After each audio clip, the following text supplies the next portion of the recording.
há um desgaste inequívoco, isso é consenso mundial, um desgaste muito grande da democracia liberal.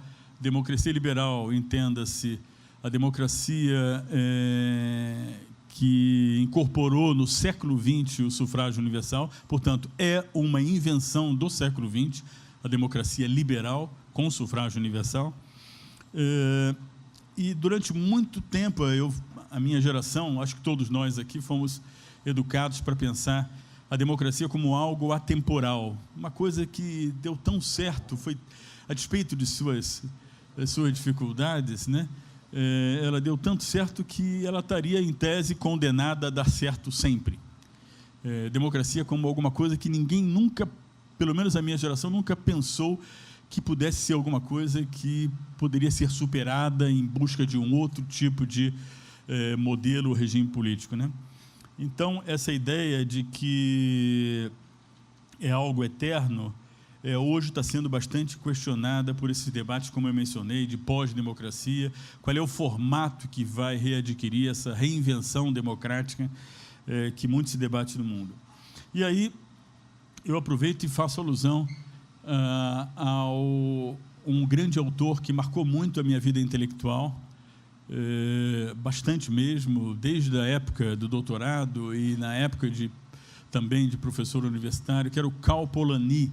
Karl Polanyi foi um grande historiador, vamos dizer assim, econômico e político, que escreveu uma obra fantástica em 1944, sobre, o título da obra era A Grande Transformação, onde ele evidenciava a simultaneidade do avanço do fascismo no mundo inteiro, e ele explicava, em alguma medida, esse avanço do fascismo, essa simultaneidade em dezenas de países, com matizes diferentes, com formatos diferentes, regimes autoritários, de todo tipo, e ele ajudava a explicar esse fenômeno da simultaneidade por uma grande transformação, que era a transição de um modelo econômico no mundo inteiro.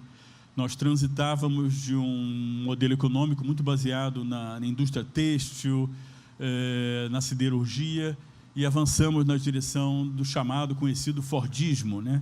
Um modelo de desenvolvimento capitalista que conciliava a produção em larga escala com o consumo de massas também, e junto com o Fordismo veio toda a ideia de estado do bem-estar. Há um diálogo imenso entre Fordismo e estado do bem-estar. Então, essa transição da siderurgia e do têxtil para o automóvel, vamos chamar assim, para simplificar, ela incluiu muita gente, ela provocou um surto migratório impressionante no mundo inteiro, do campo para as cidades, e, ao mesmo tempo que inseriu muita gente nesse novo mundo do trabalho, excluiu milhões de pessoas que também se sentiram absolutamente não inseridas e, portanto, com uma demanda de proteção muito grande. A demanda de proteção era muito grande nessa época, e isso, de certa forma, ajudou a explicar todos os momentos, todos os regimes autoritários que proliferaram nessa época. Nesse momento, eu diria para vocês que nós estamos vivendo a transição justamente de um modelo fordista de desenvolvimento capitalista para um modelo digital e cognitivo. Há uma transição em curso, ainda que alguns possam dizer, não, mas no Brasil isso não chegou, não chegou ainda, estamos longe disso. Isso é engano total. Nós estamos, sim, vivendo um processo de plataformização do capitalismo no mundo inteiro, e o Brasil está aqui dentro, está incluído nisso. Esse processo de plataformização do capitalismo está colocando em xeque o mundo do trabalho, de uma forma geral, está colocando em xeque as relações sociais, de uma forma geral, e isso acaba colocando em xeque também todo o regime de proteção social que existia subjacente ao Fordismo, que teve uma história de sucesso, com todos os seus problemas, teve uma história de sucesso mais ou menos intensamente, dependendo da realidade do país, mas esse regime fordista está em xeque. Todo o sistema de proteção social no mundo está em xeque hoje, sendo revisto de uma forma bastante radical. E, nesse sentido, nós temos um processo de não inclusão de parcelas muito significativas das populações no mundo inteiro, não inseridas nesse novo mundo do trabalho, e isso acaba sendo um caldo de cultura muito propício, muito favorável ao desenvolvimento de teses autoritárias, para a esquerda puxando para o lado mais revolucionário, para a direita mais para o fascismo. Nós temos esse momento assistindo essa simultaneidade que o Karl Polanyi se referia lá em 1944, ao que aconteceu na primeira metade do século XX. Então, o nosso desafio intelectual é entender quais são as implicações, qual é o alcance dessa transformação e como isso vai bater, em última análise, na democracia, nas formas de representação política que nós temos hoje no mundo. Há, de fato, uma crise de representação política muito significativa, e isso está dificultando bastante a capacidade de governar dos países, todos os países democráticos em particular, não menciono a China nem a Rússia.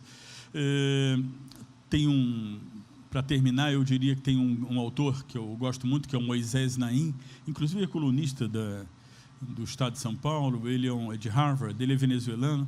Ele escreveu um livro chamado O Fim do Poder, The End of Power, e nesse livro ele, para resumir de uma maneira bem sintética, ele fala: olha, hoje, com todas essas transformações, está cada vez mais fácil tomar o poder, ganhar o poder, cada vez mais difícil fazer uso do poder e cada vez mais fácil perder o poder. Então, em função desse diagnóstico, dessas transformações, e do fato de que a própria globalização reduziu enormemente as margens de manobra de governar, a governança perdeu margem de manobra no mundo inteiro, ao ponto em que as sociedades amalgamam numa coisa só a esquerda e a direita, como se democracia e autoritarismo estivessem normalizados. Então, há uma busca hoje por coisas que vão além daquilo que nós assistimos até agora, que, em suma, alternância de regimes mais à esquerda, mais à direita, porque a perda de margem de manobra dos governos no mundo inteiro por conta da globalização fordista. A globalização agora não é mais fordista, é uma globalização cognitiva e digital, mas a gente não vai falar disso hoje, mas a perda de capacidade de governar acabou gerando uma certa ansiedade, uma certa demanda por alguma coisa, porque hoje no mundo inteiro as sociedades percebem os governos de esquerda e direita fazendo a rigor as mesmas políticas. Então não há grandes diferenças. Então tudo isso também ajuda a entender esses movimentos todos que estão acontecendo. A gente tem o hábito de assumir que a democracia liberal é algo dado, que a democracia é liberal. Mas a verdade é que a democracia liberal, como o Otávio bem falou, ela é uma articulação momentânea, é um fruto do século XX, e ela se baseia, na verdade, na combinação de dois princípios, um princípio democrático e um princípio liberal.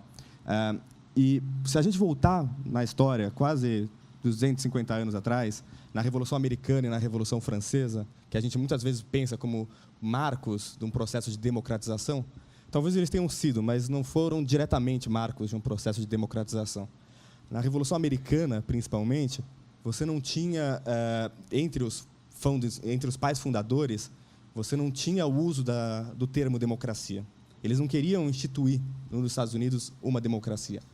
O termo que eles usavam era governo representativo ou governo liberal, porque para eles democracia remetia à experiência grega. E se hoje em dia a gente tem a ideia da experiência grega como algo positivo, para eles, na verdade, a experiência grega era lida como o governo das turbas, o governo da massa fora de controle. A Revolução Francesa, apesar de ter tido outros momentos, ela também acabou produzindo o mesmo tipo de pensamento. Ela é fruto do mesmo tipo de pensamento, que era a ideia de criar um governo liberal, um governo em que você iria proteger os direitos dos indivíduos, ou, mais especificamente, criar um Estado ou um governo de proprietários. Isso explica, por sinal, porque uma pessoa como Obama vai dizer que a fundação dos Estados Unidos é marcada, assim, por o que ele chama de um pecado original, que é o pecado original da escravidão. Mesmo na França, você vai encontrar, no começo do século XIX, uma figura como François Guizot, que vai afirmar que o voto tem que ser censitário. Por que o voto tinha que ser censitário na França, naquele começo do século XIX? Porque, para o Guizot, haveria uma correlação entre renda e razão. As pessoas mais razoáveis, as mais inteligentes, seriam aquelas que também teriam maior sucesso e maior renda. Portanto, o voto censitário iria nos levar a um governo da razão. Eles tinham, vamos dizer, uma demofobia, uma fobia da turba, da vontade da maioria, que, para eles, teria um potencial destrutivo. Agora, esse governo liberal ele começa a ser contestado, e a gente vê uma transformação ao longo do tempo. Isso se expressa, por exemplo, na expansão do sufrágio, e foi fruto de muitas demandas e lutas do movimento operário, dos cartistas, por exemplo, no Reino Unido, das sufragistas para a expansão do sufrágio para as mulheres.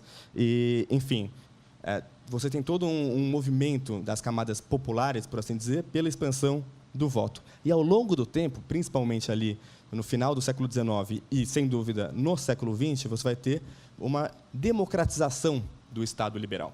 E aí você vai ter a transformação do governo representativo em democracia representativa. E, finalmente, nós teremos, então, a aparição do que seria essa democracia liberal.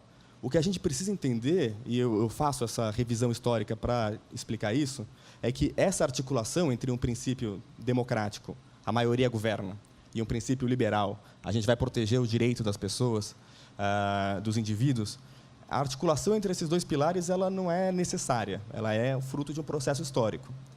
E o que seria a pós-democracia? Ela seria precisamente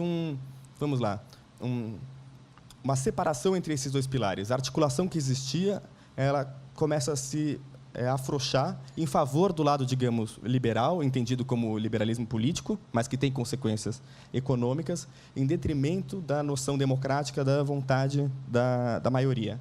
E por que isso acontece? Por que existem autores que vão falar sobre a pós-democracia? Como o Otávio bem introduziu, nós vivemos, para usar o termo que você colocou, uma nova grande transformação. Então, com a globalização, com as expansões do mercado, também com a complexificação da gestão pública, a sensação que nós temos é que, cada vez menos, nós somos governados por nós mesmos, por assim dizer. A ideia é que, não importa em quem a maioria votar, o governo vai ser basicamente o mesmo. Isso é uma coisa que é muito sentida, principalmente nos países desenvolvidos. Vamos concordar que, por muitos anos, ao olhar as eleições americanas, talvez fosse difícil saber exatamente como que um governante democrata ou um governante republicano fariam uma gestão muito diferente. Na União Europeia, também, existe um discurso frequente, em alguma medida verdadeiro, de que há um déficit democrático. As instituições europeias decidem muitas coisas, mas elas não estão necessariamente numa relação de accountability, por assim dizer, com a maior parte do eleitorado. O problema é que, junto com essa perda, por assim dizer, de soberania, ou uma redução desse lado da vontade da maioria na democracia liberal, você também tem uma série de transformações econômicas que vão, enfim, ter consequências em termos da qualidade do trabalho e da qualidade de vida das pessoas. Cada vez mais a gente vai ver uma redução ou um questionamento dos direitos trabalhistas que foram conquistados ao longo do século XX, uma precarização do trabalho. E não é necessariamente um problema de desemprego, o problema é o contrário. Às vezes as pessoas têm 2 empregos e, mesmo assim, não conseguem pagar as contas no final do mês. Isso cria um deslocamento, isso cria uma angústia. E o que não é discutido politicamente, o fato de que nenhuma das alternativas, vamos lá, dos partidos normais, dos partidos de centro-esquerda e centro-direita que governaram a Europa pela segunda metade do século XX, pelo menos, o fato deles não conseguirem apresentar alternativas reais, associado a essa angústia que permeia a experiência contemporânea, faz com que isso que não é problematizado volte com força nessas demandas, por assim dizer, de uma democracia iliberal. Então, compensar um liberalismo não democrático com uma democracia iliberal ou não liberal. E isso a gente tem visto em muitos desses movimentos, uma demanda por uma democracia que ignore, em certa medida, os pilares do respeito ao indivíduo, aos direitos e garantias particulares de cada um. Só que é curioso, porque, analisando os discursos mais diversos de insatisfação, de indignação, que, em certa medida, demandam uma democracia iliberal, a gente vê que esses discursos eles são contraditórios. É difícil harmonizar todos os elementos dele. Porque no programa que o Otávio mandou para todo mundo, enfim, para provocar as discussões aqui no dia de hoje, ele falou sobre essa demanda que existe, e as pesquisas, mesmo no Brasil, mostram, mas no mundo inteiro, uma demanda por um governo de experts, um governo de sábios. Essa é uma demanda que não é nova na política. Aliás, se a gente volta ao Platão ainda, ele vai ter horror à democracia, porque a democracia foi que assassinou o seu mestre Sócrates, então ele vai ser favorável a um governo dos reis filósofos, né? A um governo da razão. Mesmo o marxismo flertou um pouco com essa ideia. Se você volta, depois já da morte do Marx, mas aos textos do Engels, no Anti-Düring, por exemplo, ele vai falar sobre como no socialismo nós seríamos capazes de substituir o governo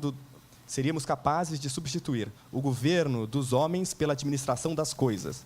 Então, na verdade, essa fantasia de, enfim, trocar a política pela gestão, ela está muito presente. É a noção de que a política, em certa medida, ela só cria ruído.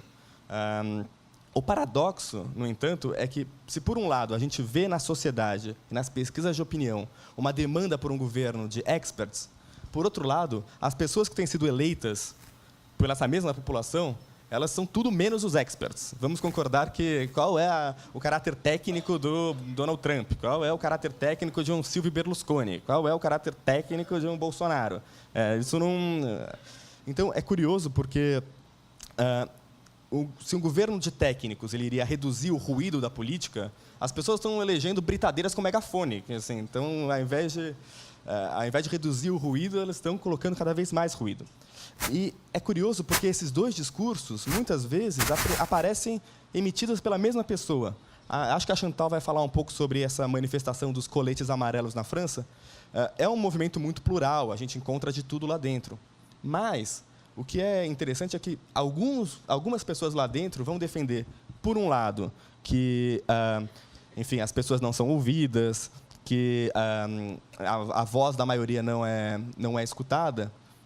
E, então, eles vão falar, por exemplo, em favor de uma democracia direta, em um regime de referendos e plebiscitos. Mas, por outro lado, eles também querem um líder forte. Por exemplo, tem um antigo chefe do Estado-Maior do Exército francês que eles falam que deveria se tornar o novo primeiro-ministro e governar acima dos partidos. Então, é curioso. É uma demanda, por um lado, por uma democracia, digamos, direta ou de maior intensidade, e, por outro lado, uma demanda por uma liderança autoritária forte. A única forma de solucionar esse paradoxo, no meu ver, é se, nesses discursos, você supuser que o povo... O que é o povo, finalmente?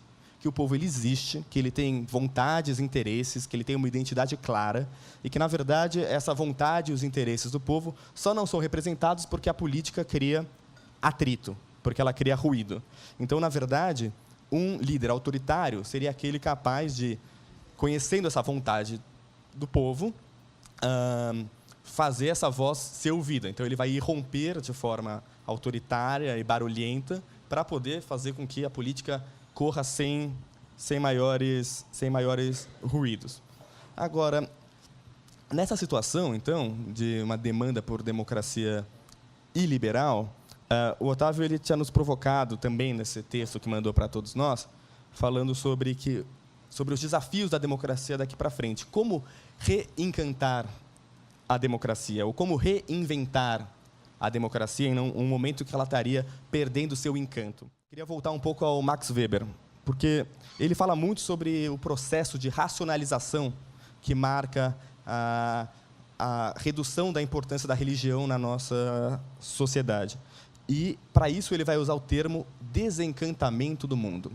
Ou seja, conforme o mundo começa a ser regido mais e mais por uma racionalidade técnica, uma racionalidade instrumental que liga fins e meios, mais o mundo se torna desencantado. Os elementos mágicos, religiosos, animistas, eles vão se reduzindo. E tem um livro ótimo do finado Flávio Pierucci sobre esse tema, eu não vou entrar nas nuances desse conceito, mas o que importa é apontar que, já no Weber, uma oposição, por assim dizer, entre a razão, por um lado, e o encantamento, por outro.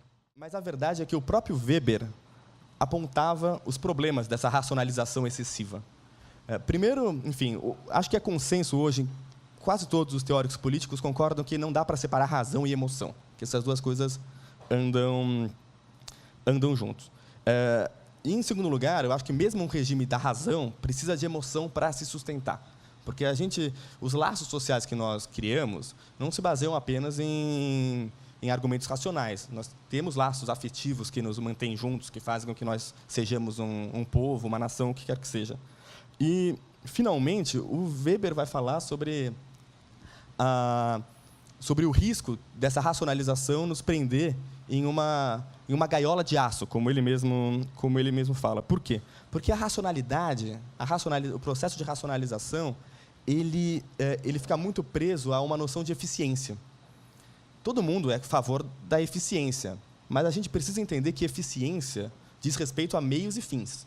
Ou seja, eu sou eficiente se eu utilizo os meios adequados para chegar ao fim que eu ansejo. O problema é que, se você se foca numa eficiência abstrata, você esquece de discutir qual é o fim que você quer. E, muitas vezes, você acaba comprando um fim já estabelecido. Então, o risco que o Weber vai falar dessa racionalização do nosso mundo é que a gente pararia de discutir quais são os fins e entraríamos numa lógica repetitiva da razão instrumental.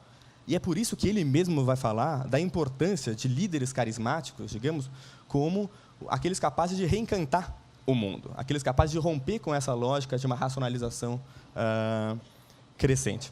Enfim, fiz essa pequena volta teórica para avançar para a minha conclusão, que é o seguinte: se a gente pensa que a democracia liberal é esse regime híbrido, o meu ponto é que talvez a gente não precise reencantar a democracia.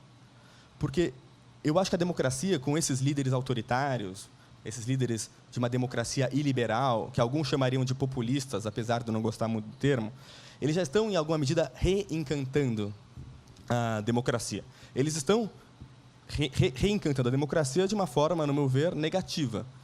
Mas eles estão fazendo isso de alguma maneira. Eles também estão reinventando a democracia, mas, enfim, a partir do uso de redes sociais e companhia, mas essa é uma outra discussão que a gente pode ter.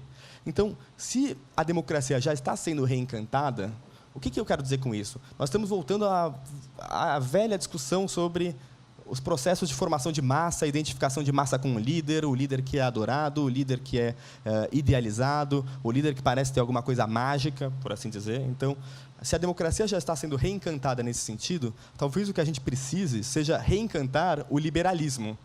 Não o liberalismo econômico, mas o liberalismo político.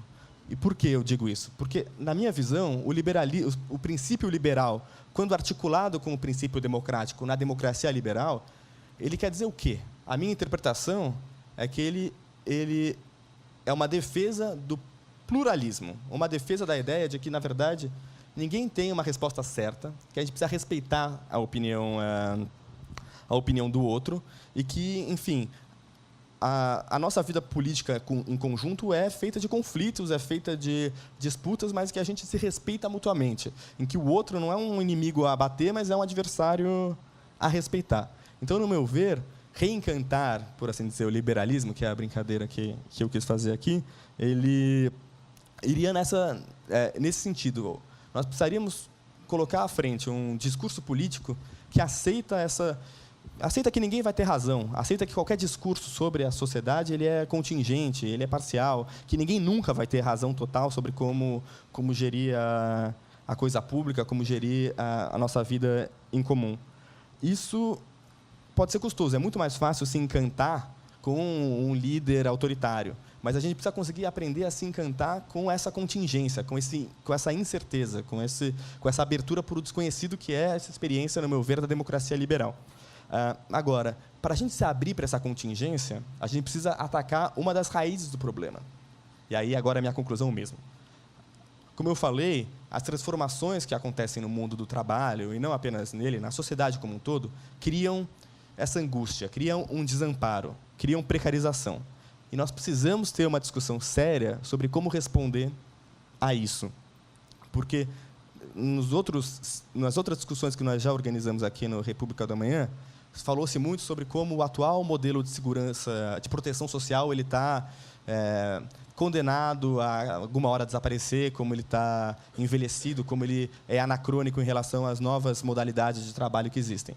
Mas é muito fácil a gente falar mal sobre o que não é mais adequado, mas é muito mais difícil que nós, de fato, sentemos e apresentemos, com começo, meio e fim, propostas concretas sobre o que seria essa nova forma de proteção social. É um desafio.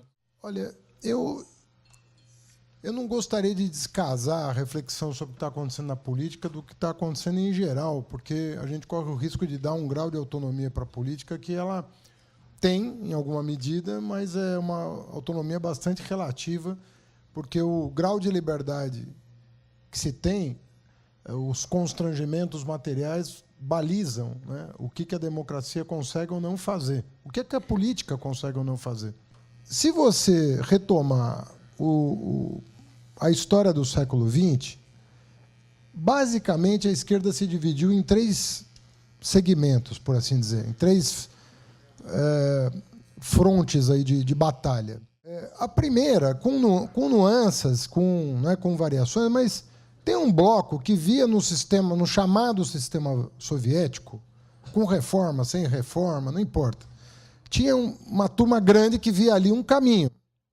Mesmo os trotskistas diziam, tem que reformar aquilo. Aquilo está se degenerando. Mas tinha um vínculo com a história da Revolução Bolchevique, com aquela tradição da Terceira Internacional e tudo mais. Então, viam ali no mundo soviético as revoluções todas, russa, chinesa, leste europeu, viam ali um caminho para encontrar uma saída para os impasses do capitalismo. Tinha uma outra esquerda, mais tributária da Segunda Internacional, que veio na social-democracia, né? E que, basicamente, os países europeus continentais, sobretudo, mas também a Inglaterra, numa certa medida, e, numa medida menor, os Estados Unidos, abraçaram uma pauta social-democrata que respondeu a essas jornadas de expansão dos direitos, né? Incluindo aí os sociais. Quer dizer, civis e políticos ninguém discutia, a democracia liberal sempre colocou como pedra de toque os direitos civis e políticos, mas avançou. Direitos trabalhistas, direitos sociais, mais recentemente direitos ambientais, né? E assim por diante. No chamado Terceiro Mundo, você teve as políticas de catch-up, né, que deu ensejo ao chamado nacional desenvolvimentismo, né, que começa a rigor no Japão, eu diria, no final do século XIX. As políticas de desenvolvimento nacional acelerado, né, começa com a restauração Meiji, começa com o fim do Império, né, dos Tokugawa. Todo mundo que leu um pouquinho sobre a história sabe que ali começaram as políticas de aproximação, né, do mundo feudal antigo, tentando, de certa maneira, recuperar o tempo perdido, né? E também isso acabou afetando não só o Sudeste Asiático como um todo, mas também a América Latina, em especial a Argentina, Brasil, México e assim por diante. A verdade é que, nos anos 80, essas 3 estruturas começaram a fazer água, simultaneamente. Quer dizer, o colapso da União Soviética começa ali, né? O nacional-desenvolvimentismo, com a crise das dívidas, começa ali também.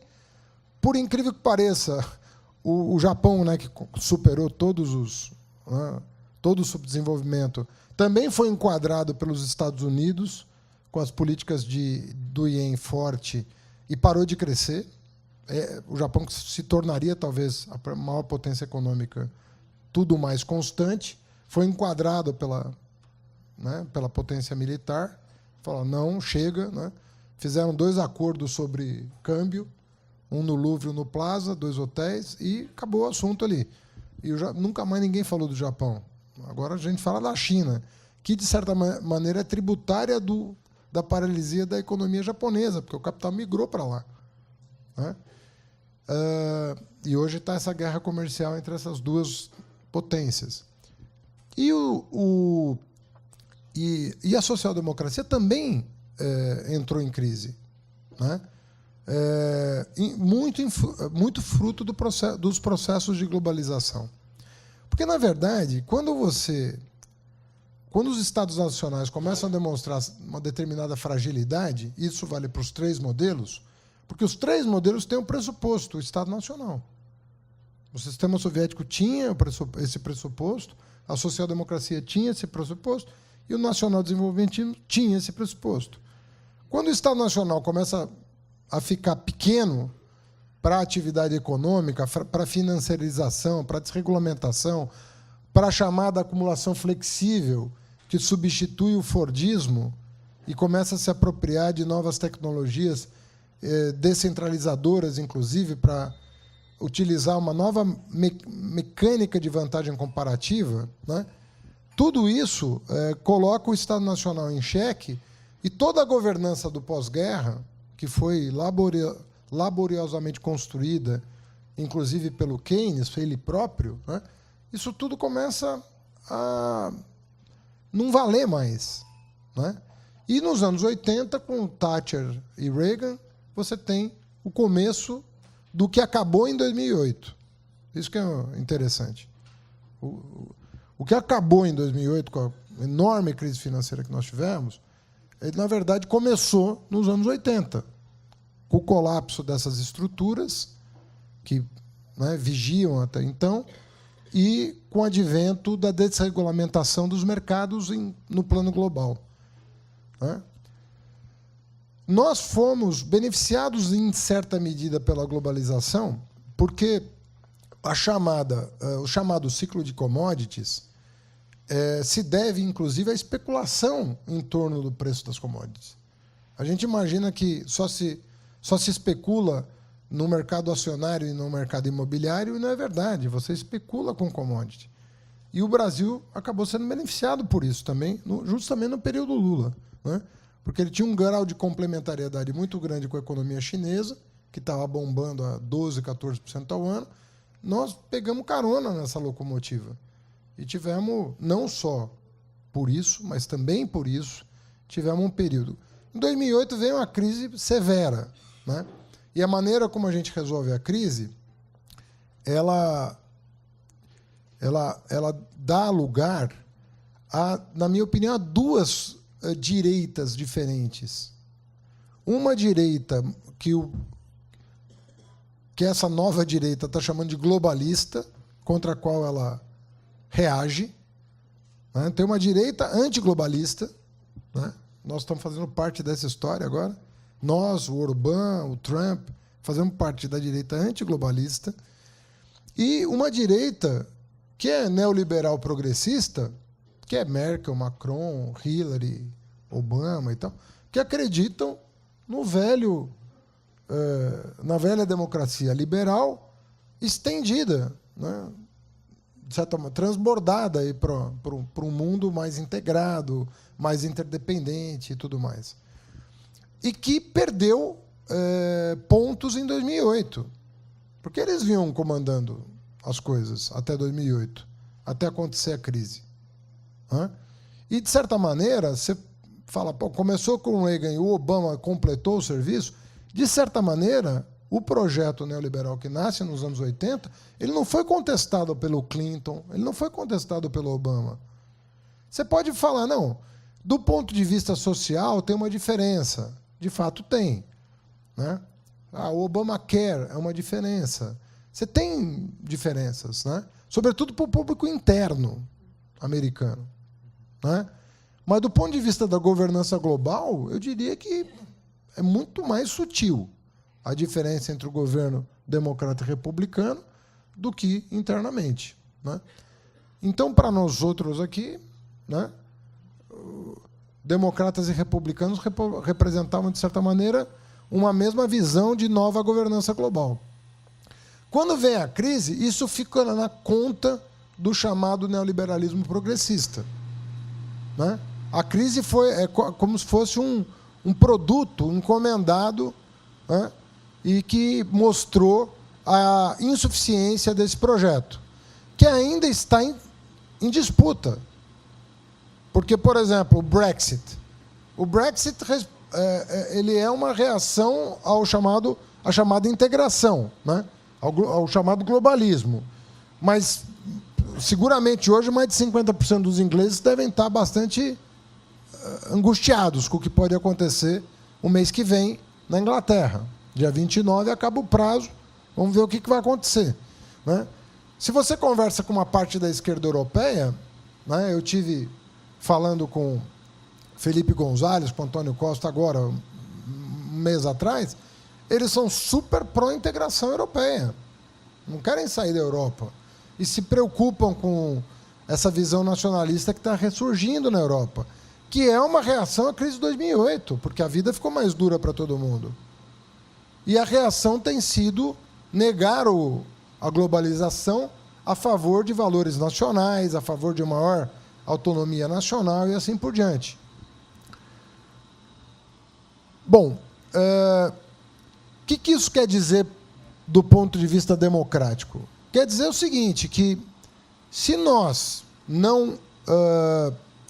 se a esquerda não for capaz de apresentar um projeto diante desses desafios que estão colocados, econômicos, né, nós corremos o risco de ter uma insuficiência democrática no mundo, porque por falta de uma alternativa. Na verdade, nós estamos desde os anos 80, nos comportando como viúvos e viúvas do que acabou. Eu queria concluir dizendo isso, porque eu acho que é isso que tem a ver com a democracia do ponto de vista da esquerda. A gente é uma opção de viúva do que acabou e passamos 30 anos sem refletir sobre o que nós proporíamos quando a crise do neoliberalismo, que nós anunciávamos, não era essa extrema-direita que anunciava a crise do neoliberalismo, era a esquerda. A esquerda dizia, isso vai dar errado. A desregulamentação financeira vai dar errado. Isso tudo vai gerar bolhas especulativas. Isso tudo vai gerar contradições entre o nacional e o global. Nós dizíamos isso no final dos anos 80, durante os anos 90, você pegar a bibliografia crítica, ela é de esquerda. O problema é que, ao longo dos anos 90, quem denunciou esse estado de coisas foi a esquerda. Se você pegar a bibliografia mais avançada, era sobre isso, era disso que nós falávamos, só que nós não nos preocupamos, para além da crítica, a dizer, bom, se tudo isso fizer água, o que nós vamos propor? Então, quando chega 2008, a gente não diz nada, a gente só fala assim, está vendo como deu errado? Como nós dizíamos que isso ia dar errado, e deu. Bom, mas o povo precisa comer, né? Pelo menos 2 refeições por dia. O cara precisa de uma resposta à crise. Ele não vai te abraçar porque você avisou antes. Essa coisa de falar, eu não avisei que o Jair Bolsonaro ia dar errado, não adianta. Adianta, sim. No almoço de domingo, tudo bem, né? Você tira um sarro do parente que acreditou. Mas, politicamente falando, é estéril, é inútil você dizer, eu te avisei. Porque a pessoa precisa de uma resposta. Ela precisa de uma positividade. Você precisa falar, olha, por aqui que nós vamos caminhar. Né? Então, se não houver uma resposta avançada, progressista, aí sim a democracia pode se fragilizar em torno desse que chamam de populismo de direita, que eu também não gosto da expressão, mas, na verdade, a gente sabe que quando o capitalismo entrou numa crise severa no final dos anos 20, né, a partir de 29, né, a esquerda era forte e disputou o projeto. Nós disputamos o projeto com a direita. Né? Do jeito que a esquerda sabia disputar à época. Não estou dizendo que era bom ou ruim, estou dizendo que disputou. Né? Disputou na Alemanha, disputou em vários países. Mesmo no pós-guerra, no pós-segunda guerra, a esquerda saiu forte na Itália, saiu forte na França. Né? Porque tinha projeto mais forte. Nós tínhamos projeto. O que eu vejo hoje é um déficit da esquerda. Da esquerda. Não é uma superioridade da direita. A direita está falando o que ela costuma falar em toda situação de crise. Arrumar um inimigo em quem botar a culpa. Bem, modestamente, para entrar nesse debate, para mim, esses últimos 6 meses, teve um livro que foi bastante importante para compreender por que nós chegamos nessa situação. Se chama O Povo contra a Democracia. É um pesquisador que se chama Yascha Mounk, que é do Harvard, que passou a juventude na Europa. Ele é nascido na Alemanha e depois se radicou para os Estados Unidos. Então, ele tem uma visão que eu achei bastante clara e elaborada de por que ele analisa isso. Nós chegamos nessa situação de uma democracia que está se desfazendo, né? Então, ele diz que foi uma coisa progressiva nos 30, 40 anos que se passaram, já foi evocado pelos colegas aqui. Ele diz que tem 3 razões. Depois você realmente vê, porque eu vou resumir, eu vou sintetizar, mas ele desenvolve aquilo de maneira extremamente elaborada.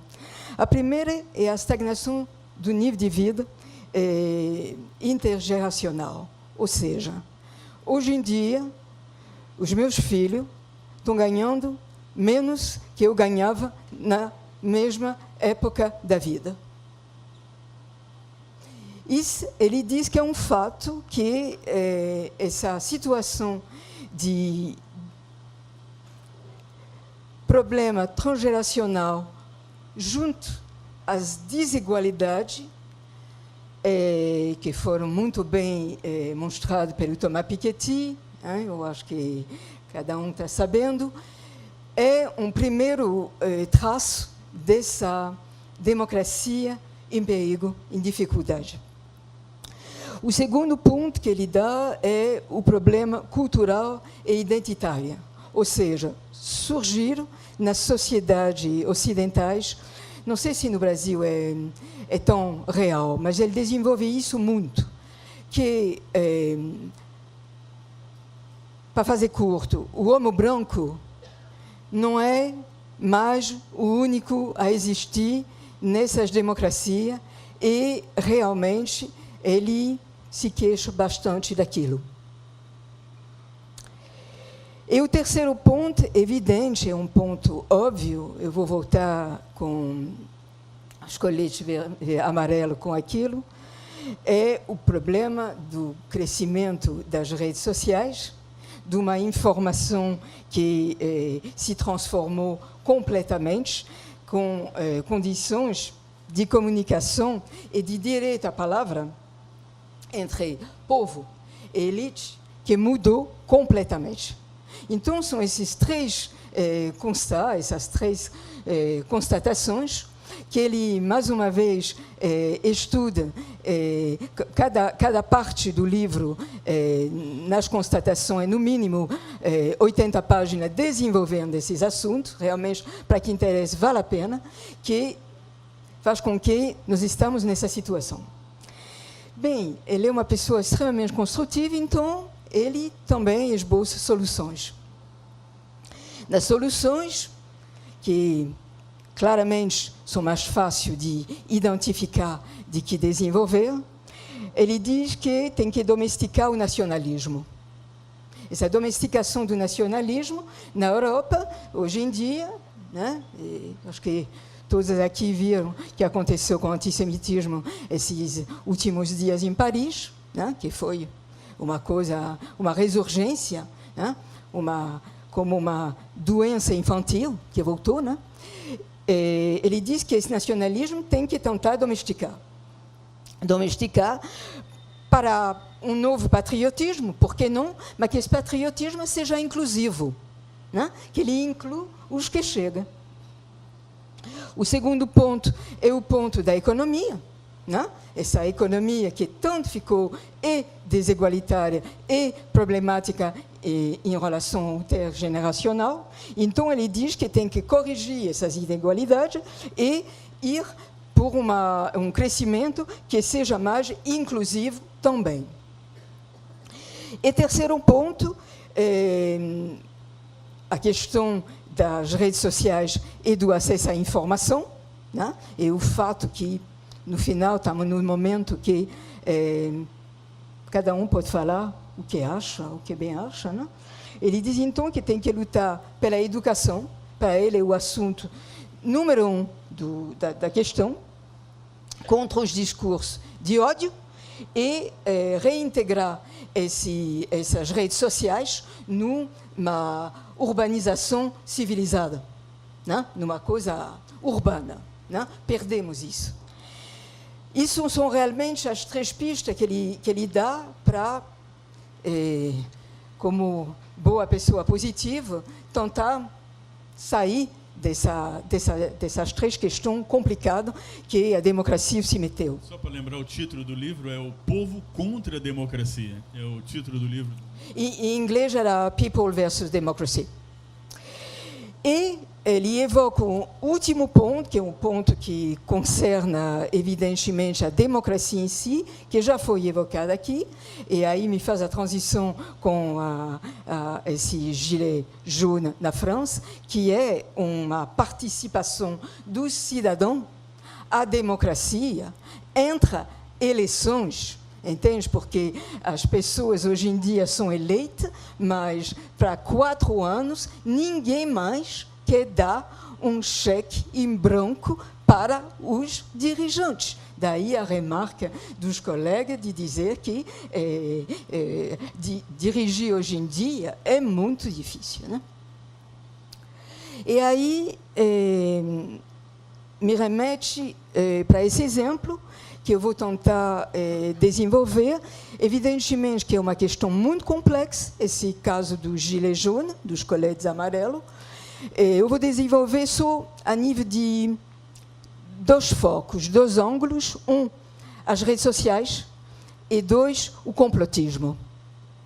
Porque eu vou me apoiar em 2 estudos que eu, pessoalmente, achei particularmente pertinentes, da Fundação Jean Jaurès, e um outro do jornal Le Monde, tudo isso está acessível, que fizeram uma pesquisa bastante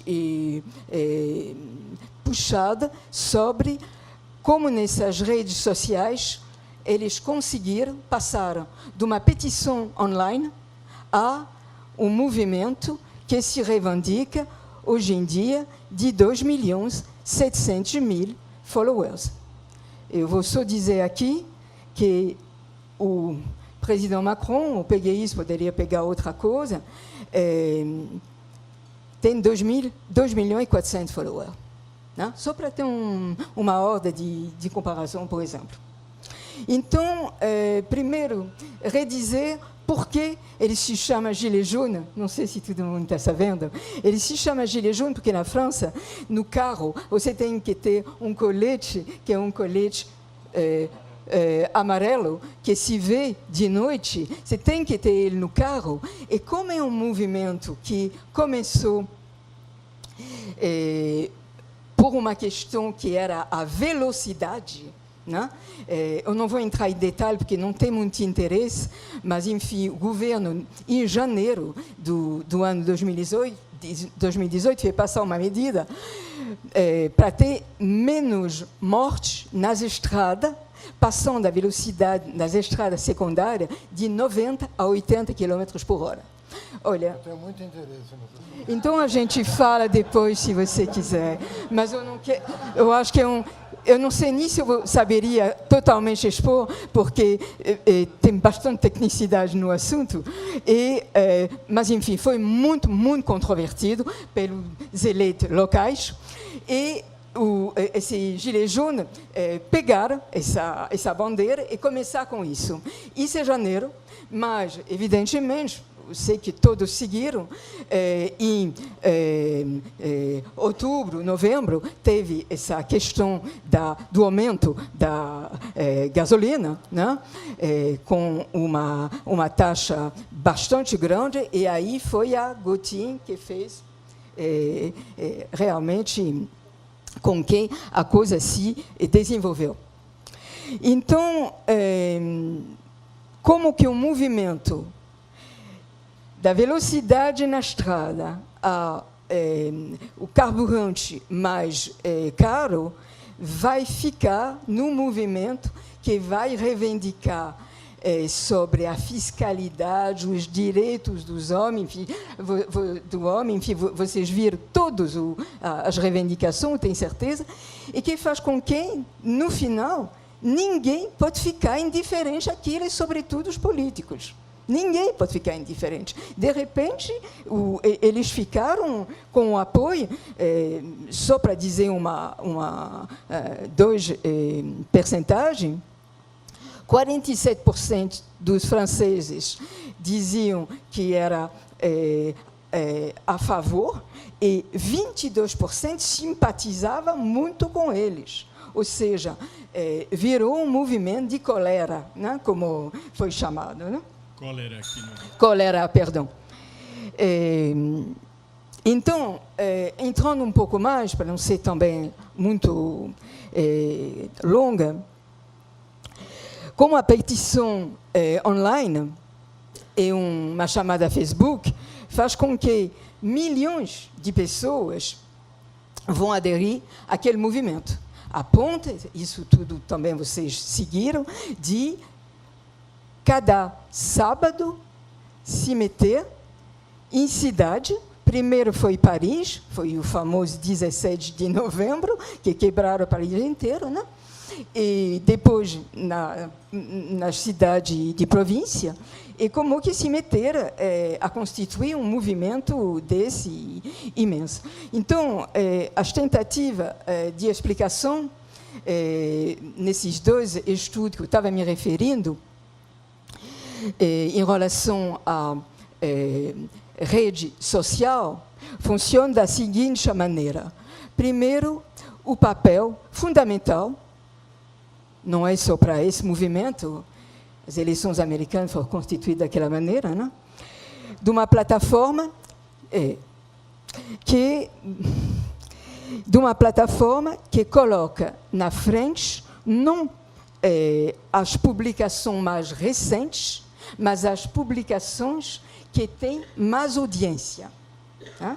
E vai ser a mesma coisa para os líderes, que eles dizem que não tem líder, mas, na verdade, os líderes são os que são mais vistos, que têm mais vista ou no Facebook ou em qualquer rede social. Né? Enfim, não vou me alongar, porque eu acho que, em algum lugar, vocês conhecem essa questão. Né? Outra coisa...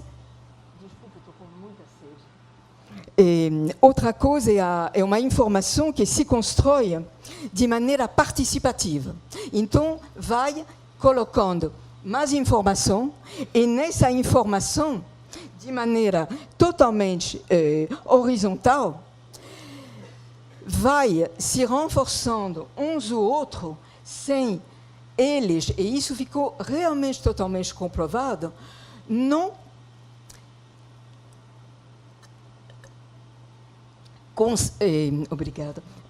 consultar mais nenhum jornal ou média tradicional. Ou seja, um fenômeno de bolha completa, a ponto que, e isso foi muito apontado também, no máximo das manifestações, eles eram, foi o famoso 17 de novembro, 287 mil. Todas as publicações deles disseram que eles eram 3 milhões. E ninguém contesta isso. Ninguém está contestando isso. Não está se conseguindo, porque, por incrível que pareça, se contestar aquilo. E eles estão totalmente convencidos daquilo. E a extrema-direita se apropriando, Chantal? Bom, aí entra sobre essa questão de um movimento sem líder, né? Movimento sem líder, o líder 2.0, que não tem intermediário.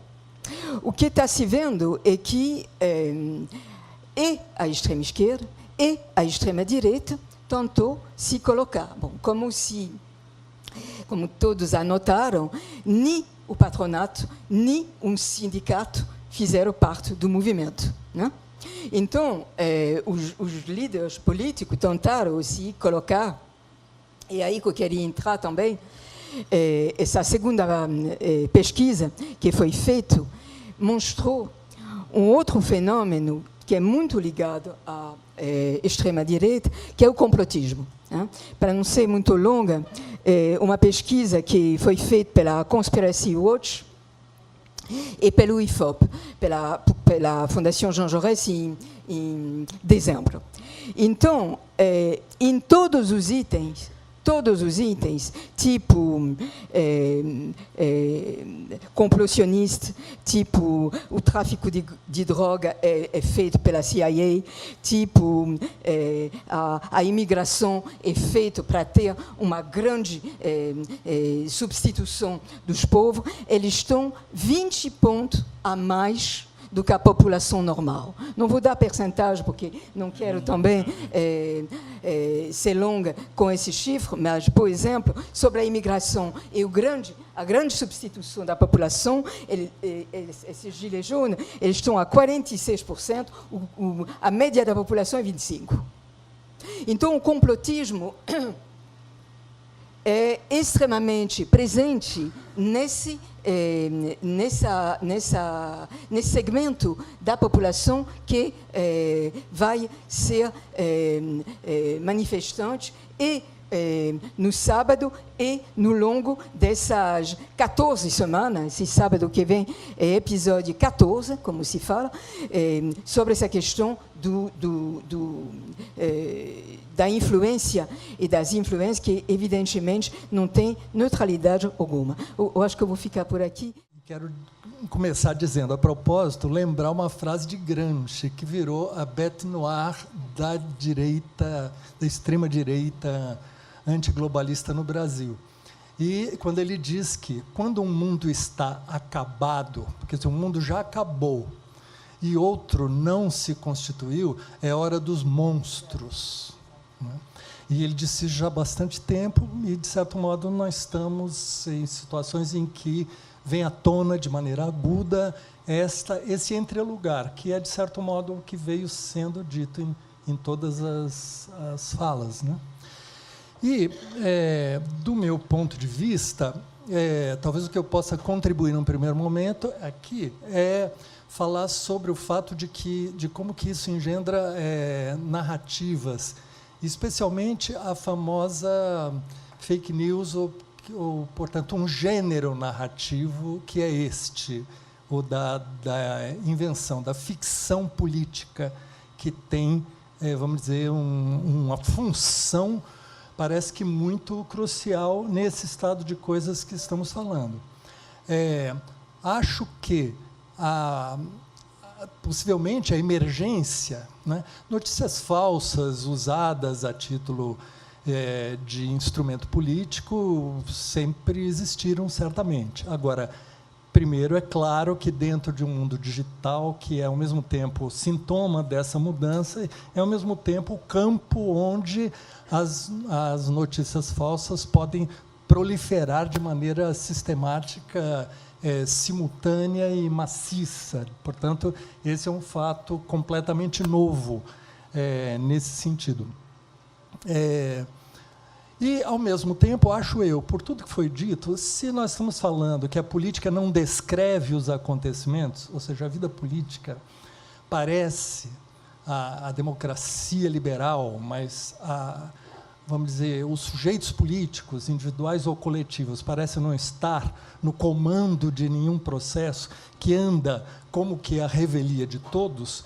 Então, nesse caso, podemos dizer que a política virou uma ficção, queira ela ou não.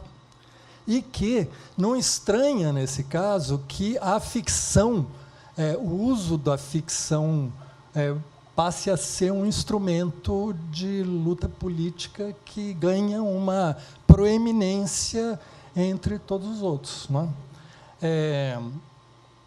Aqui, então, é uma guerra de narrativas que eu gostaria de situar, num primeiro momento, de um ponto de vista, assim, da teoria literária ou da teoria das narrativas. Nós temos narrativas testimoniais, narrativas jornalísticas, que são narrativas comprometidas com a fidedignidade da referência. Alguém que conta uma história dentro desse gênero está comprometido a comprová-la se for contestado, não é? Na narrativa de ficção artística, não existe essa obrigação. A ficção literária suspende a referencialidade e instaura outra possibilidade de se referir à vida, que é na forma, nós podemos dizer, de uma possibilidade de sermos outros, de assumirmos, não como no caso da narrativa jornalística, eu sou eu, ele é ele, mas na narrativa ficcional, eu sou ele, quando eu leio uma narrativa de ficção. E aquele que escreve uma ficção, por sua vez, se desdobra num outro, mesmo que diga eu, esse eu é um outro. E isto permite que o gênero narrativo, que essa cultura narrativa, que a cultura ficcional, nesse sentido, que alimenta grande parte da vida cultural, é um dispositivo de possibilidade de se colocar no lugar do outro. Portanto, exercer alguma coisa que a própria literatura é uma espécie de antropologia especulativa. Quer dizer, eu sondo a possibilidade de ser alguém que não é da minha época, não é do meu... da minha classe social, nem do meu gênero, etc. Tudo isto se abre como possibilidade, e é certamente um dispositivo civilizador profundo, porque é este que, de algum modo, garante a possibilidade de que as experiências sejam trocadas de uma maneira em que as diferenças e os embates, de todo modo, não sejam destrutivos, porque amparados com a possibilidade da troca de experiências, certo? A fake news, ela se utiliza dessa suspensão de referencialidade, que é própria da ficção. Quer dizer, o que alguém conta sobre outro não está comprometido com a veracidade. Portanto, é um gênero de ficção, mas que explora justamente a arbitrariedade dessa suspensão. Por quê? Significa que eu posso atribuir a quem quer que seja o que eu e o meu grupo quisermos. Ou seja, se trata de uma relação faccionalizada, onde ele é X, o que eu e o meu grupo pudermos fazer que seja com os instrumentos que tivermos à mão, não é? Isto vamos dizer, uma situação que, tecnologicamente, isso se tornou, como tínhamos dito, um dado à disposição que não, vamos dizer, que cria uma situação nova. Essa situação nova se dá, por sua vez, nesse mundo que estamos dizendo, quer dizer, um mundo de não inclusão, quer dizer, é uma sociedade que contém amplas margens de não incluídos, mas de algum modo incluídos no mundo digital, né? Há uma imagem que agora vou lembrar também do historiador saudoso, grande amigo Nicolau Shevchenko, quando ele diz que as sociedades elas viraram como uma gema de ovo estalada frito, em que tem uma gema brilhante no meio, da qual nós fazemos parte, tem a clara que se espalha em volta e as bordas inteiramente queimadas, não é? Então, vamos dizer que vamos dizer, é este conjunto complexo que expressa demandas nesse quadro em que a política, por sua vez, parece não apresentar alternativas claras, que, portanto, é um terreno fértil para a ficção e terreno fértil para os monstros. No caso, porque a ficção, como disse o Fernando, de fato, um elemento fundamental disso é constituir o antagonista como um mal generalizado, onipresente, capaz de entrar a qualquer momento no seu território. Ela é exatamente o contrário da ficção artística, porque da ficção literária, porque ela é bloquear o outro, porque quer dizer, uma recusa completa a assumir o lugar do outro, e, ao mesmo tempo, o permanente alerta sobre o fato de que o outro está ameaçando de tomar o seu lugar. Isso, portanto, cria uma situação de um fantasma coletivo a ser explorado nesta linha. Por isso, as coisas que eu estou dizendo são no nível de, vamos dizer, reler as mesmas questões colocadas do ponto de vista, de certo modo, sociológico, trazendo-as para o plano das subjetividades, da psicologia coletiva, em suma, porque, na verdade, estão em jogo esses sujeitos, de certo modo, demandando, como se diria lacanianamente, que dizem alguns, um significante, quer dizer, alguma coisa que condense essas demandas flutuantes e, às vezes, diferentes, que, ao mesmo tempo, são singularizadas, não é? E são, vamos dizer, pulverizadas, mas elas têm o seu momento de demanda de alguma coisa que as capitalize, as capture para o alto, digamos. São singularizadas. Exato. Pois é. Então, é um jogo em que eu acho que no Brasil eu não posso deixar de falar da experiência brasileira, no sentido do que está acontecendo, de que aconteceu até de muito especialmente, muito particularmente no Brasil, porque esta direita antiglobalista, ela se inventou com base nesse princípio e com uma percepção muito precoce do papel das redes sociais. E isso é curioso, aqui eu quero dizer, ao mesmo tempo, como disse o Fernando, que diagnosticava-se, anunciava-se a crise de um processo que daria em falso, cuja crise emergeria e tudo mais, e que a esquerda se contenta em diagnosticar, mas, ao mesmo tempo, em não agir diretamente nesse vazio, né? Por um outro lado, eu acho que a esquerda, a intelectualidade de esquerda, e, portanto, estou incluído, ela assistiu passivamente ao crescimento dessa onda como se fosse irrelevante. Então, é o seguinte, de fato, há um mentor, há um filósofo para o qual eu chamo a atenção, porque eu acabei de ler a obra magna de Olavo de Carvalho, que se chama O Jardim das Aflições. Aí, Fernando é o político que eu mais admiro no Brasil, né? E quero dizer só um pequeno comentário sobre o que ele disse. Olavo de Carvalho não tem QI baixo. E este é um problema que a esquerda precisa entender. Ou seja, ele é douto, desenvolto, e ele está manipulando a favor de uma visão que precisamos entender qual é, e por que ela teve oportunidade, por que ela teve esse negócio. Ele domina um repertório muito extenso de informação filosófica. Tudo leva a equívocos monstruosos de avaliação, mas é com base nisto, entende? Outro dia, o Francisco Bosco, que, em suma, que discute muito bem questões vamos dizer, da cultura contemporânea, ele falou uma coisa com a qual eu concordo. A gente lê o Olavo de Carvalho, tem um duplo registro, porque tem horas que você diz, mas que grande pensador, até de esquerda, eu diria, se você tirasse o texto, porque ele critica o império liberal e neoliberal, de uma maneira tal que certos trechos são antológicos. Se eu mandasse para vocês, não dizendo de quem era, saudaríamos aquele negócio. O mais monstruoso é que esse mesmo cara, no parágrafo seguinte, leva isso a uma visão que é uma construção paranoica de hipnose coletiva que justamente precisamos entender. Tem páginas neste livro, páginas impressionantes. O livro foi escrito em 95, sobre hipnose coletiva. E que ele tem muito conhecimento do que se trata.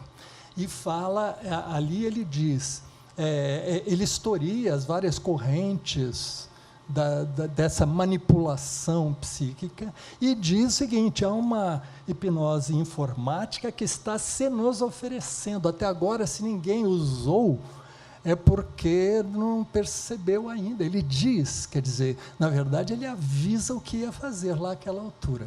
Eugênio Butti, meu queridíssimo, além disso, uma coisa espantosa do livro dele é que todo ele teve uma iluminação.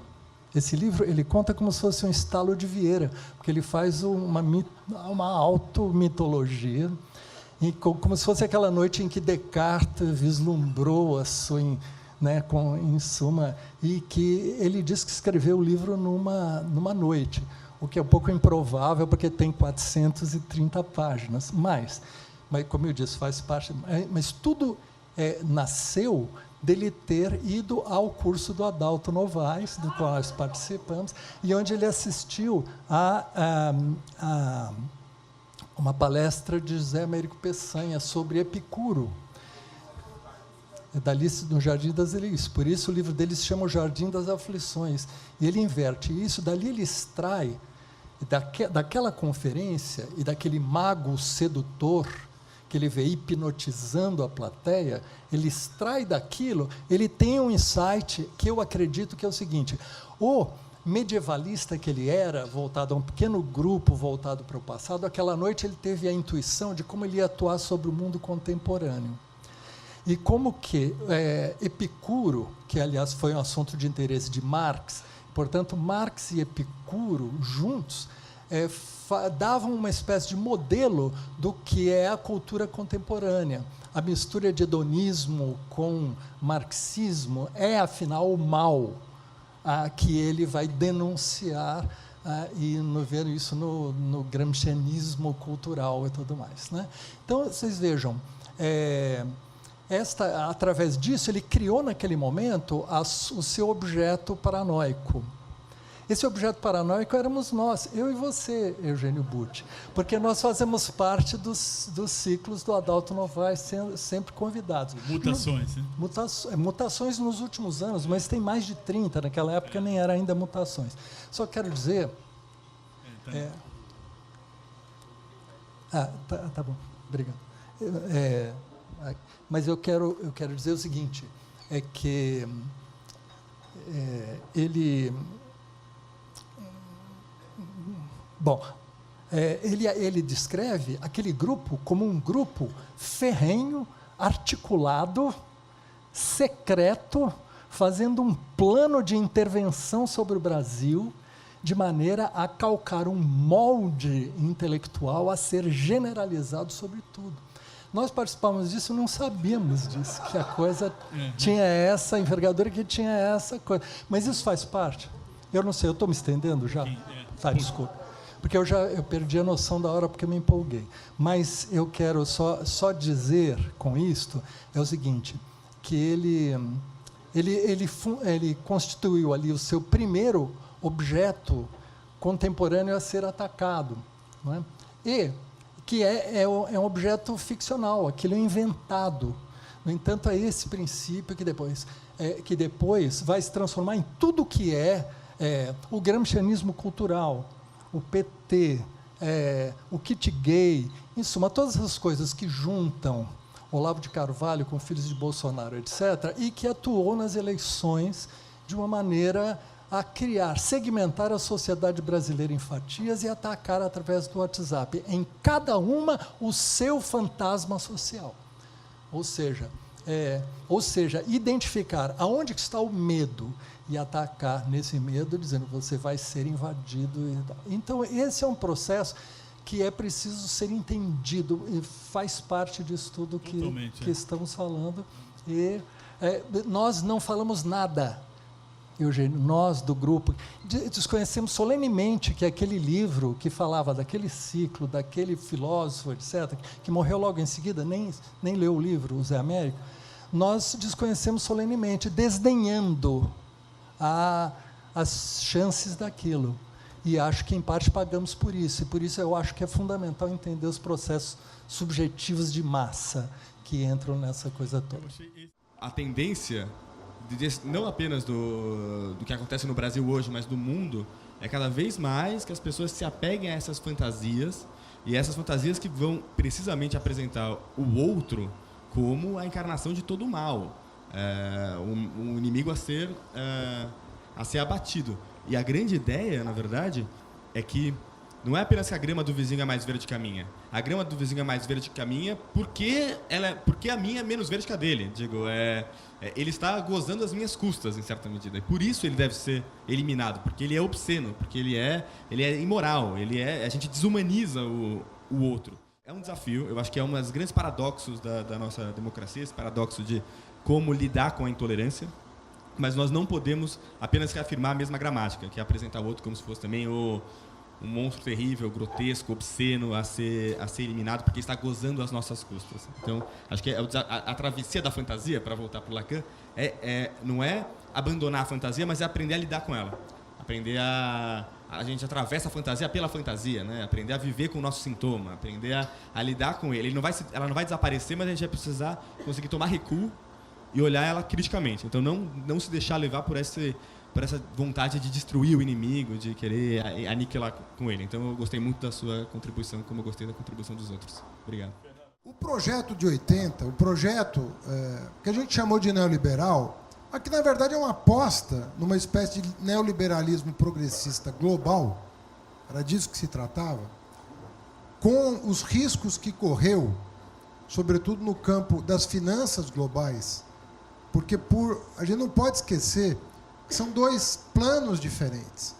Quando você promove a integração produtiva no mundo, é uma coisa. Quando você integra mercados financeiros e os desregulamenta, né, como quase que privatizando aquilo que estava regulado no plano nacional, você assumiu riscos que você não precisava ter assumido. Era um projeto.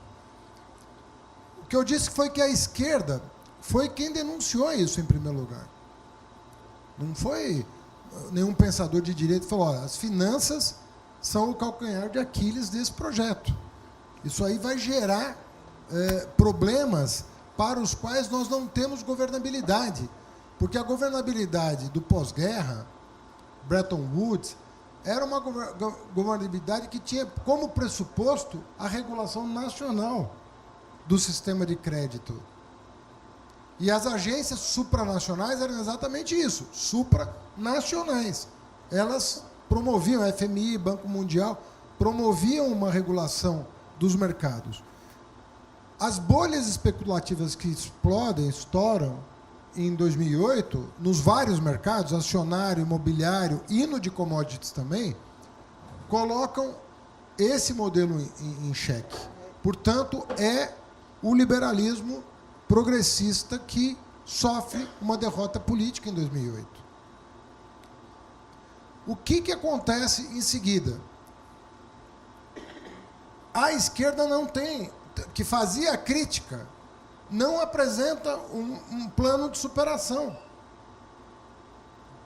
E a direita já vinha, como você bem disse, e por isso que eu digo que sua fala é complementar à minha, a direita já vinha constituindo uma resposta a essa crise que ela também vislumbrava, só que pela direita. E pela direita é muito interessante.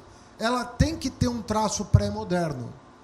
Ela obrigatoriamente é pré-moderna, porque é dos 200 anos de tradição liberal que nós estamos falando. Então ela vem, mesmo quando ela defende o Estado Nacional, ela não defende o Estado Nacional liberal. Ela defende o Estado Nacional a partir da perspectiva do quê? De valores quase medievais. Quem foi derrotado em 2008 foi o que eles chamam de direita globalista, que, no fundo, nada mais, nada menos do que liberalismo progressista, o liberalismo clássico, né? E eles se prepararam para esse dia do ponto de vista propositivo. Ou, se você quiser, do ponto de vista narrativo. Talvez não, propositivo seja forte demais. Mas narrativo. Eles vieram com uma narrativa oferecendo o que eu acho que é uma pseudo-solução para o problema, mas vendendo uma solução para o problema. E nós não fizemos isso. Nós que estávamos trabalhando esse problema, nós que estávamos vislumbrando esse dia há muito tempo, não nos preparamos para, quando a crise eclodisse, falar, olha, sabe, não é o stalinismo, não é a social-democracia, não é o nacional-desenvolvimentismo, mas é isso aqui que nós estamos propondo para superar a crise de 2008, que foi a mais profunda crise desde 29 que nós tivemos. A mais profunda desde 29. Então, eu concordo com você. Mas eu não vejo isso ainda como uma ameaça à democracia. Olhar para frente, eu acho que a gente tem desafios intelectuais, ninguém tem respostas ainda claras de como é que vai ser esse contrato social, como é que a sociedade vai se organizar, esse mundo do trabalho que é completamente diferente. Não tem partidos políticos mais no mundo inteiro, acabou, já era. É uma narrativa velha, sindicatos, acabou, sindicatos no mundo inteiro estão desmininguindo. E esse capitalismo digital, ele não tem nada similar ao sindicalismo europeu. O mundo do trabalho, o espaço de socialização, de compartilhamento das pessoas para a vida política, para a vida social, está de pernas para o ar. A política tem que ser repensada à luz dessas transformações, dessa grande transformação, que é o paralelo que eu faço com o Karl Polanyi. Quer dizer, nós estamos vivendo uma grande transformação hoje no mundo inteiro, e hoje nós não temos ninguém, nem direita, nem esquerda, nem centro, nem alto, ninguém tem respostas de como é que isso vai, quais são as instituições novas que vão surgir, porque as instituições do século XX, do capitalismo fordista, da democracia liberal, estão indo para o saco, todos os corpos intermediários, ninguém quer saber de Congresso, de Supremo. Essa tensão que existe hoje entre o global e o nacional, porque é dessa ordem de problemas que nós estamos tratando. O antiglobalismo, ele não aparece por acaso. O Brexit, o Trump, eles não aparecem por acaso. Eles aparecem porque, quando você enfrenta a globalização, você tem perdedores do processo, não é um ganha-ganha. O Nordeste americano se industrializou em grande medida porque houve um processo de integração econômica global. E várias plantas industriais migraram. Então, você teve órfãos aqui e ali, e não tinha uma narrativa para explicar, e mesmo que você tivesse, a pessoa não é obrigada a aceitar, perder em função de um mundo mais generoso, no mundo mais fraterno. Quem perde, sente na pele. Então, o que eu acho é que esse projeto está em xeque. Você perguntar, a principal tensão hoje na Europa é essa, pô. É essa. Se integra mais ou se desintegra. Integrar mais significa ter um orçamento europeu que não seja 1%, do orçamento nacional, que tenha um espaço maior, um grau de liberdade maior para arrumar a casa europeia. Porque as coisas se desarranjam internamente. A maquiagem contábil na Grécia gerou uma crise na Grécia. E aí, quem vai consertar? Tem que ter formas de governança federativa que hoje não estão dadas. A xenofobia, eu acho que é muito mais um sintoma da crise do que a própria crise. Isso já teve outros momentos em que foi assim. Ele é uma dimensão do problema, mais sintomática do que propriamente o cerne do problema. O cerne do problema é, na minha opinião, o que está colocado. Existe uma tensão entre o nacional e o global, e a crise global acabou recrudescendo essa dimensão nacional, esse renascimento do sentimento nacional, que aí gera xenofobia, gera guerra comercial, gera uma série de outras coisas. A guerra comercial entre Estados Unidos e China é muito maior do que a xenofobia pode trazer para o mundo. A questão da disputa por fontes de matéria-prima, que está na raiz da crise venezuelana, é muito mais radical do que a vinda de imigrantes venezuelanos para o Brasil. Não é disso que se trata. As tensões são de outra ordem. Enfim, Eu acho que, primeiro, existe problema imigratório nos Estados Unidos, sem dúvida, existe problema imigratório na Europa, sem dúvida, mas pensando se vocês querem tanto discutir em termos de estrutura, mudanças estruturais de longo prazo, globais, eu acho que, enfim, eu sou um pouco cético em relação a esse tipo de análise. Acho que é importante, acho que as estruturas elas explicam muita coisa, mas as estruturas também são dadas pela conjuntura de cada momento, né? Essas eleições, mesmo Trump e companhia, são tudo bem. O fenômeno dele existir, conseguir vencer uma primária, conseguir ganhar uma eleição, tem razões estruturais, mas também ele perdeu o voto popular. Aquela eleição ele podia ter perdido. Então, as conjunturas são importantes. O que eu ia falar sobre a imigração é o seguinte: vamos lembrar que durante o pós-guerra, tinha talvez muito mais imigração na Europa do que tem hoje, e não era um problema. Há uma demanda mundial por proteção. Por proteção. As pessoas se sentem fragilizadas, elas estão se sentindo desamparadas. Gilets jaunes é um desamparo, é uma parcela importante. Não são os desfavorecidos da França, a gente sabe disso. Não são. É uma classe média empregada, não tem imigrantes, não tem negros, não tem desempregados. É um segmento precarizados, pessoas que têm renda e salário, mas não são desempregados, nem imigrantes, nem negros, nem nada, nem árabes, né? Mas há essa demanda de proteção no mundo inteiro. E aí a direita oferece essa proteção. Tudo bem, eu vou te proteger, eu vou fazer um muro aqui, eu vou fechar, não vou deixar o imigrante entrar, eu vou proteger, fazer um protecionismo comercial, eu vou garantir a proteção para você, mensagem do Trump, para os seus eleitores, né, que compraram a mensagem da proteção. E a esquerda, para o seu turno, não, fique tranquilo, eu vou te proteger com um estado de bem-estar robusto, ainda mais robusto, que nós vamos proteger vocês com mais gastos, com mais salários mínimos, com mais isso, mais aquilo. Então, essas ofertas de proteção hoje não estão mais ao alcance da mão de quem quer que governe, a esquerda ou a direita. Essa é a grande angústia mundial hoje. Há uma demanda de proteção e as ofertas de proteção, elas não são mais viáveis como foram no Fordismo, nos 30 gloriosos, tudo isso. Então, o grande desafio hoje é não apenas ter uma narrativa de relacionamento das pessoas com quem governa, que é um negócio complicadíssimo, não é? Como já foi insistido aqui, mas também construir um novo contrato social que a gente não sabe como é que vai ser o formato dele, ninguém sabe. Eu estou lendo tudo sobre esse assunto. Não há uma forma óbvia que a gente tem que perseguir de um contrato social desse mundo do trabalho completamente diferente, que não é o mesmo do Fordismo, onde todo mundo tinha emprego. Hoje, não. Daqui para frente, o mundo do trabalho é aquele mundo onde as demissões, as pessoas vão ser demitidas 5, 6 vezes por ano. É uma instabilidade, essa sensação de precarização, ela só vai aumentar. Então, lidar com isso, qual o contrato social que vai permitir, por exemplo, não existem sindicatos na economia digital, não existem sindicatos nesses serviços de proximidade. Isso não dá, como é que faz? Não tem mais sindicato. E os partidos políticos todos foram para o brejo. E no mundo inteiro, desgastados, estruturas fechadas, barreiras à entrada, corruptas.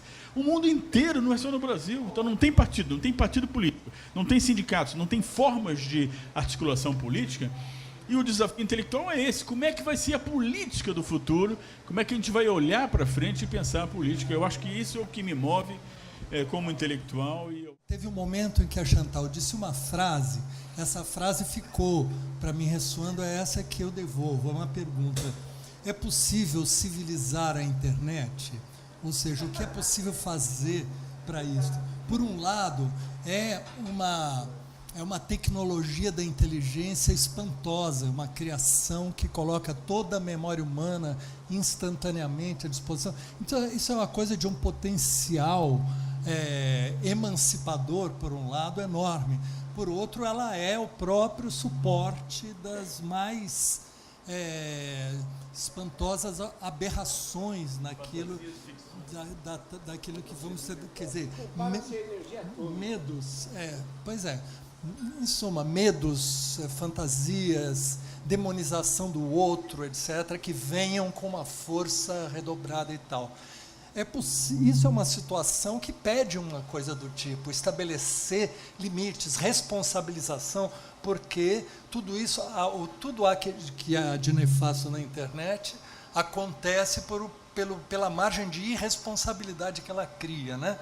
Então, é uma pergunta, eu não sei o que dizer a respeito disso, mas acho que ela se coloca aqui, entre todas as questões levantadas, há alguma coisa aí que deveria ser atacada como algo a se pensar, né? Por outro lado, o encantamento, né? Não sei se da democracia, o encantamento da vida. Eu acho que a vida se encanta e se reencanta de muitas e muitas formas, né?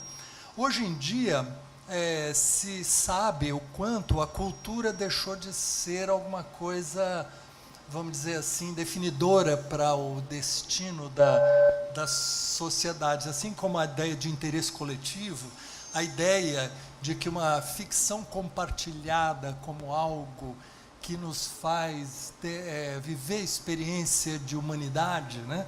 Esta é uma coisa que está mitigada, porque o lugar da arte, que ela não tem o mesmo apelo, ela, de certo modo, se pulveriza nesse processo. Mas, ao mesmo tempo, isso acontece de muitas maneiras em toda parte. A vida é continuamente reencantada, né, em formas que eu não diria que é de resistência, porque eu não gosto da palavra resistência como alguma coisa que parece que os grupos se identificam por aquilo, como que acuados eles se defendem de algo que os cerca de todo lado, mas a ideia de reexistência, quer dizer, tudo como possibilidades de criação que são próprias da vida, né? E não sei, a humanidade já mostrou que ela é capaz de tudo, e, portanto, não é ela que a gente pode invocar como um bem, mas a ideia de gente, quer dizer, gente é quem compartilha estar existindo junto com os outros, e existe gente, e é isto que, afinal, é onde a esperança é nesse lugar.